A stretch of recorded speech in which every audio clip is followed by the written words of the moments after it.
AC-130 Operation Devastation, released in 2009. Do you remember that level in Call of Duty where you fly a plane shooting and dropping bombs on people? Well, how would you like to play a game where you do that all the time? Well, here it is. This is an AC-130 gunship simulator taking place from various points in history from Vietnam to the Gulf War. There's a campaign mode. Each level has various objectives like taking out transport trucks, defending troops from ground assaults, or blowing up buildings. Your plane is armed with 3 weapons, sort of a weak, medium, and strong weapon. The strongest weapon takes the longest to reload before you can fire it again, while the weakest you can fire a whole bunch before needing to reload. Now, you don't control the movement of the plane, you just man the weapons. The plane flies around in a circular pattern around the map, and you can't completely aim anywhere around the plane in a 360. It's kind of annoying, but apparently the AC-130s had the guns mounted on the left side of the plane, so they were just trying to make this a little more of an accurate simulation. Well, to some degree anyway.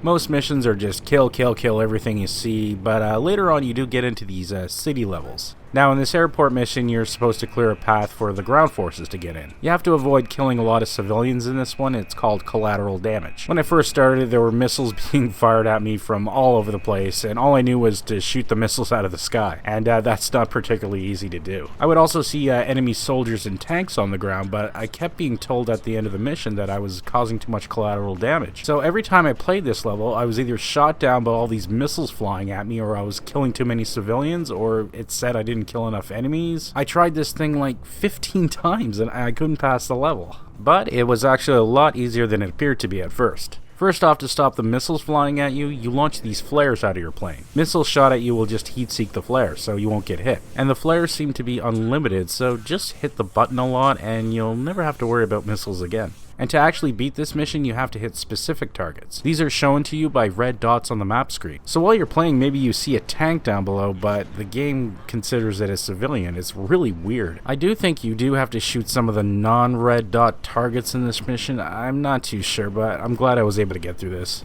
Although it goes for realism, it kind of falls short at some points. Vehicles kind of jerk around when dodging your bullets, and they look kind of odd when being destroyed. There was a mission where I had to protect a helicopter while UN ambassadors boarded it. However, the last guy boarding his artificial intelligence broke, and he couldn't figure out how to board onto the helicopter. Whatever country he's representing should be embarrassed. Ugh, get on the chopper, you idiot!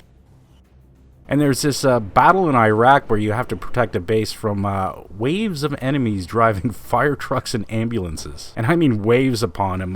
Where did they get all these fire trucks and ambulances? There's like 100 of them. This suddenly turned from a realistic war game to an episode of The Twilight Zone.